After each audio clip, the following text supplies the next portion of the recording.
All right, guys. Hi, hello. Welcome back. We got ourselves day two, moving on. In looking at our new agenda for the day, first things first, the Unit 3 review packet is now available. It has been available since yesterday. Remembering that review packets in this class, even in our virtual setting, are going to be optional. It's not required, but it's definitely something you should consider as we move forward here. It'll be very helpful to be able to have another resource to prepare yourself, since our review capabilities are a lot more limited in a virtual world than they would be otherwise. Again, please take a look at that, give it a go, and remembering that your assessment on Unit 3 is going to take place halfway through next week on Wednesday. So with that said and done, we're going to move into the content. So please make sure you have your notebooks in front of you, as we're going to keep on talking about the 1950s, getting into what I would consider some more fun things, which is looking at the culture. So first things first is we're going to talk about mass media. Mass media is a catch-all phrase for all the different kind of formats in which an entertainment is going to be getting to the masses, to the people that are out there.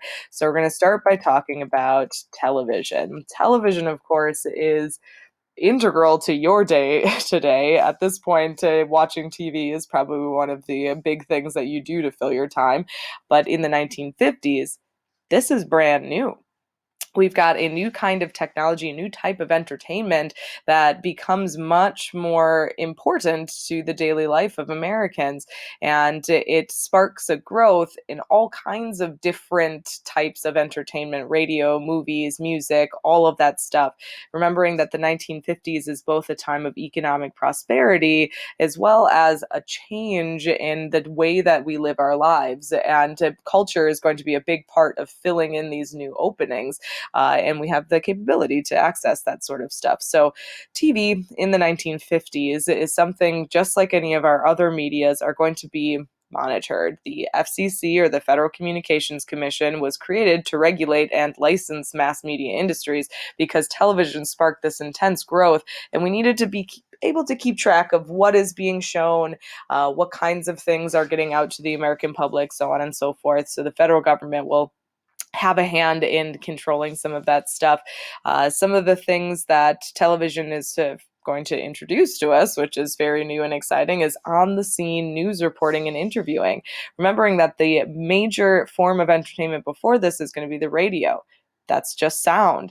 Again, now you get to see these things happen in real time. You get to experience these sorts of things all at the same time, not just, again, auditory, but also visual, which changes the impact. We're going to see that a lot of the early sort of entertainment is going to be very typical to what was popular in the 1920s in movies and things like that. So thinking westerns, big dramatic items as far as TV programming goes. Sports on TV is going to become very important. It's one of those items that people are very interested in, watching baseball and watching basketball and football and all that kind of stuff. And TV gives them a chance to do that without leaving their homes. Another aspect of this is that TV offers one more place where advertising can grow.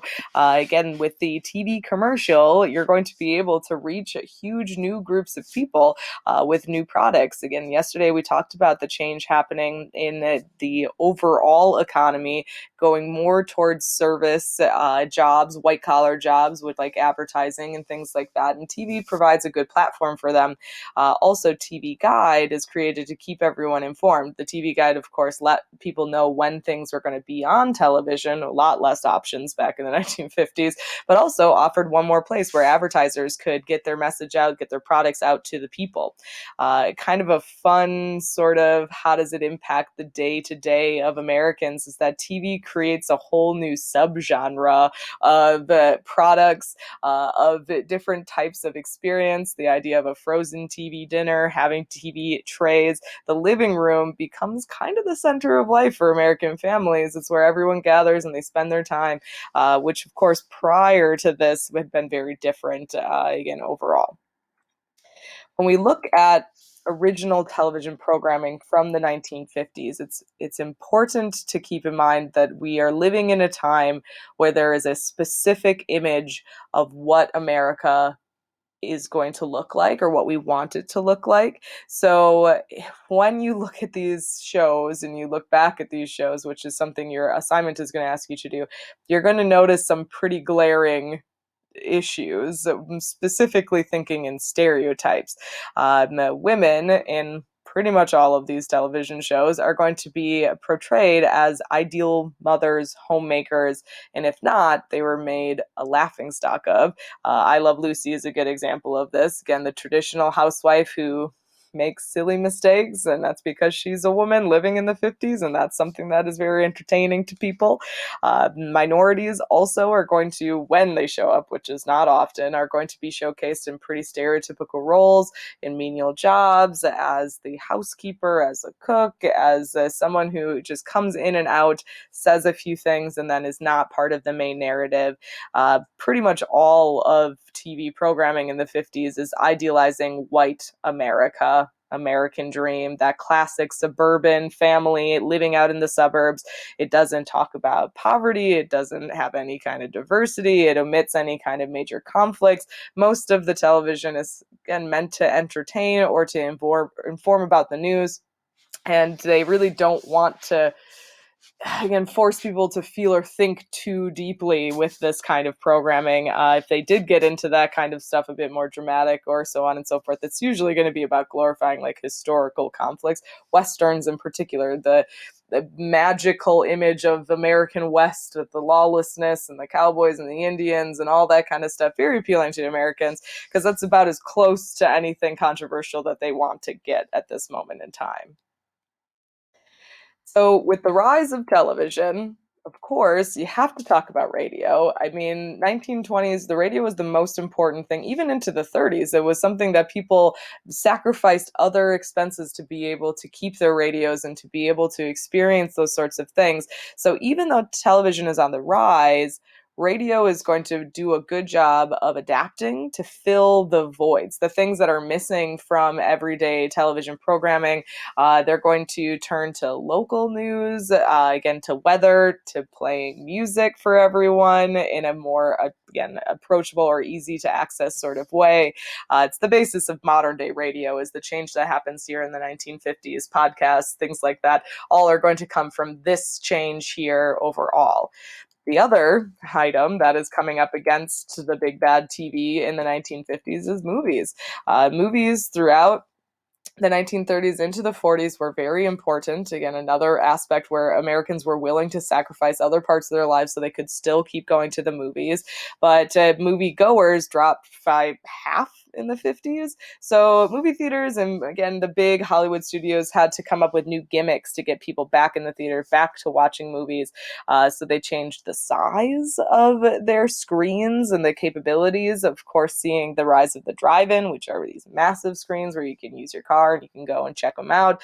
Adding color to to movies. Again, stereophonic sound, surround sound when you go into a movie and it feels like it's happening all around you. That starts happening in the 1950s.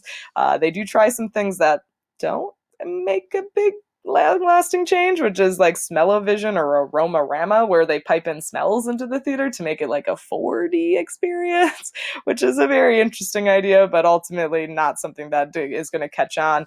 3D pictures, those classic red and blue paper folded up glasses to come and watch, of course, very primitive, very simple, but still a new exciting thing to go check out at the movie theaters. What becomes pretty much the real, I guess, gotta get you of Hollywood is going to come down to star power during the 1950s. Movie stars become just as important as the plot or the characters or the, again, gimmicks that they might have put in there. Again, a handful of different individuals are going to draw people in, and it's to this day something that impacts movies as they're being made, is name recognition. Not just the movie itself, but people being like, oh, I love that actor, I'm going to go see them in this particular movie. So people like James Dean, Marilyn Monroe, Gene Kelly, they're all very famous in this time, and people are want to go and see them, not just because they're good actors, actresses, but because they want to know everything about them, they want to be them. And once they start to hook that audience back in, the stories start to change because their audience has changed from the older generation into this newer generation of baby boomers who are growing up through the 1950s and are able to go and see these movies. So they're trying to feed this younger generation by creating stories that reflect their different mentalities and the things that they're interested in. Rebel Without a Cause is a really good example of this. It's about basically like teenage angst, and it's got James Dean in it, and it's going to be something that's very popular as far as a film goes and gets a lot of people going to the movies again. The last big mass media thing we're going to talk about in this particular slideshow is going to be rock and roll music of the 1950s. Huge change about to happen, just like in the 1920s.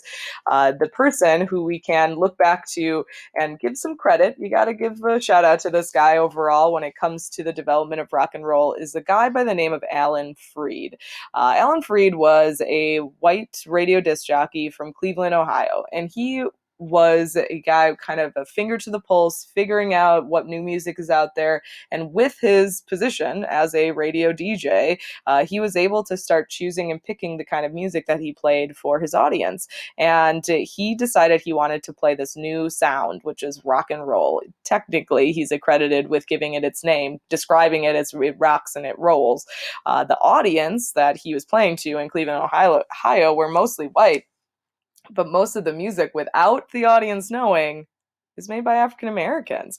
Similar to jazz, I mean, African Americans are going to sort of create the sounds of rock and roll, and that is going to give them a window right here with Alan Freed to be able to expose those sounds to the larger America.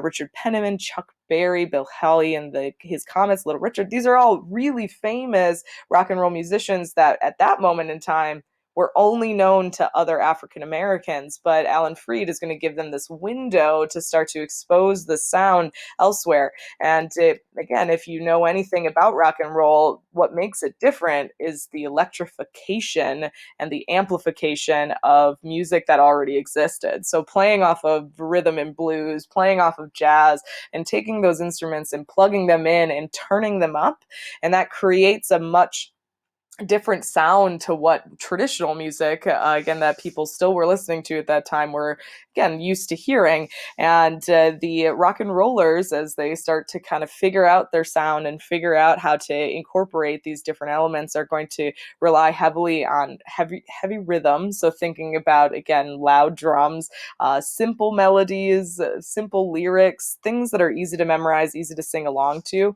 And the topics that they sing about are things that are much more accessible to a younger generation. Again, this is that idea of, we're going to keep talking about this idea of generation gap as we go through the rest of these PowerPoints in this unit, where they're featuring love songs and they talk about fast cars and the problems of being a teenager, young and misunderstood and unable to do what they want.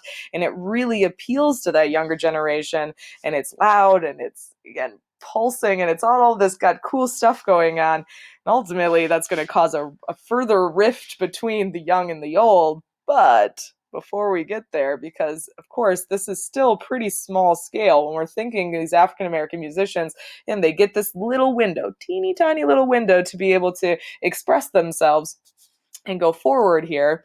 And then Elvis. Oh, Elvis. Elvis, the king of rock and roll, as people refer to him. And really, it's important to understand that Elvis did not create rock and roll. But what he did is he took that little window that African Americans had created and he rips it wide open. And he is a white, again, singer who, of course, is playing rock and roll, and he is captivating. Again, he was someone who was a showman, and he created this really specific look for himself, very stylish, with his slick back dark hair and his flashy suit jackets, and of course the dancing with his hips, again doing the crazy gyrating thing that they did. His music was also really good, don't get me wrong, he was a very good musician, but he creates this sort of huge, again, window for all other of these really talented musicians to be able to follow along right in behind him. And girls loved him because he was handsome and he played this great guitar music. And of course, boys wanted to be him. And it creates this very interesting issue between the older generation who looks at rock and roll and they don't get it. They don't understand. They think that the topics are going to inspire bad ideas in this younger generation, or it's going to pull them away from what the traditional values of the time are, and inspire them to become delinquents and be immoral and so on and so forth. But the younger generation just loves it. They eat it up. And it creates this sort of distancing that goes down here. I don't have this link in the PowerPoint itself, but I will add it to the overall post for this one. There's a cool documentary about the history of rock and roll, and I would encourage you guys to click on the link and just give it a watch when you have a chance. It's some interesting perspective about the impact that Elvis has, as well as this changing relationship between the old and the young in America at this time. Again, just click the link, watch it when you got a chance, right? So that's it for traditional notes on this today's PowerPoint here. What we're going to talk about now is going to be your assignment, your one assignment through the end of this unit that you have to complete before we're all said and done. And this assignment is referred to as a raft assignment. It's a writing assignment that you'll be completing for me. And each of the letters in raft stand for a different part or direction in this overall. So the first letter, of course, is R, which is looking at role. So what role are you going to take on for this writing assignment? So you have three options. Excuse me. You can choose to be the organization man, the suburban father who has got a 9-to-5 job, white collar, service industry kind of stuff, very traditional in far as that stuff goes.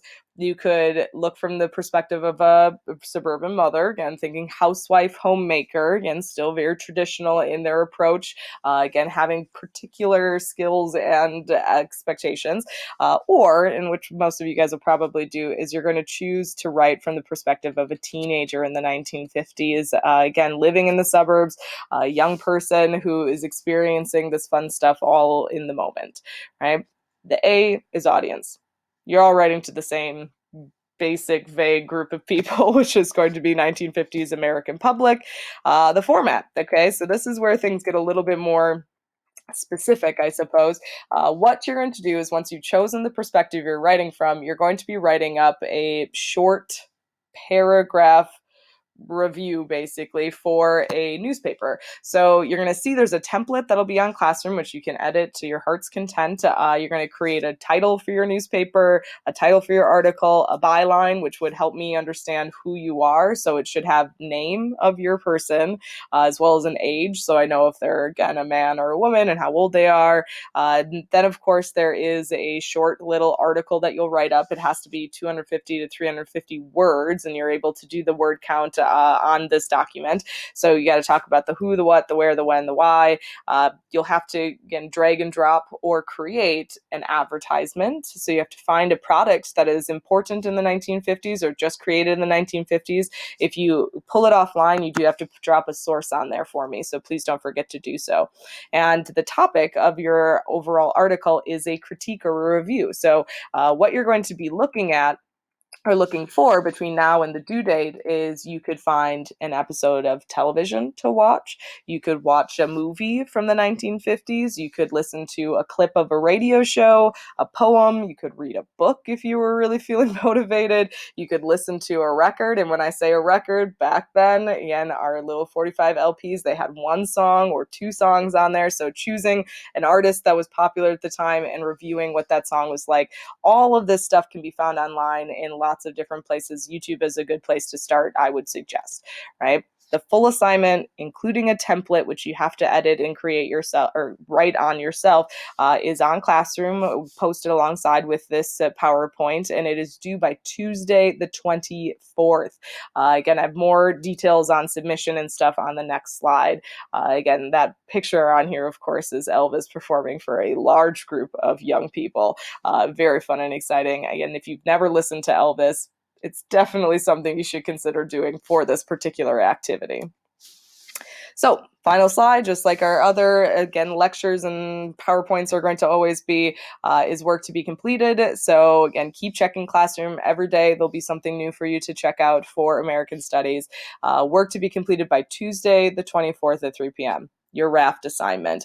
With this writing assignment, it is due through Google Classroom by the end of the day. The end of the school day and virtual talk is 3 p.m.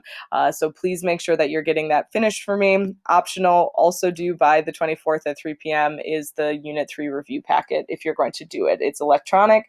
You'll submit it through Classroom as well. Pretty straightforward. Just hit that turn in button on both of those assignments if you're working on them. Speaking of your review packet and Unit 3 coming to a close, I do want to talk just briefly right now about the post-war online assessment, which will be Wednesday the 25th. You're going to be writing up short paragraphs to a series of questions specific from the unit. So you need to be looking through that old information and preparing yourself as best as possible. It's going to only be something you can complete on the day. This is not a window opportunity like multiple days with this assignment or with anything else you're going to get in here. You have one day to complete it. So please make sure that you are budgeting that into your scheduling or into your time right away so that you know that on Wednesday the 25th, you have to take a test for American Studies, and it will probably take a little bit longer than a normal activity or one of these lectures. Work to be completed by Monday, April 20th at 3 p.m. Your local history interview. I'm going to bring it up every single time I post one of these because it is not something that's going away. You have to submit your audio and your final draft to me as soon as possible. So if you've got it finished, I should see those already. Again, send them to me, attach them to an email, put them in a drive, and whatever you need to do to get that stuff to me. That's really going to be a big challenge, is the submission part. So again, the sooner you get it done, the sooner you get it submitted, the better.